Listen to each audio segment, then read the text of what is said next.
Kia ora, I hope you've had a good holiday and have come back to mahi refreshed and ready for the new year. We're excited about 2016 and some of the initiatives of ReoOra to help you develop your te reo Māori.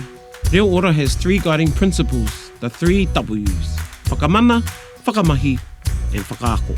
Whakamana is recognising the mana o te reo Māori. We're going to host a number of kaupapa reo, including a week full of events to celebrate Matariki, the Māori New Year.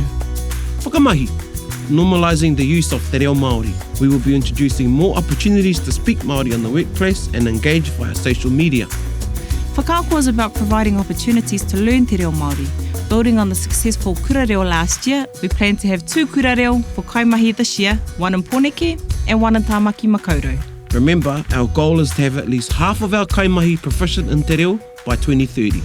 So we need to work together to grow the seed that was shared with you last year, so it grows strong like the kahikatea. So we stand tall like the kahikatea. Whakamana, Whakamahi, whakaako, ReoOra. ReoOra.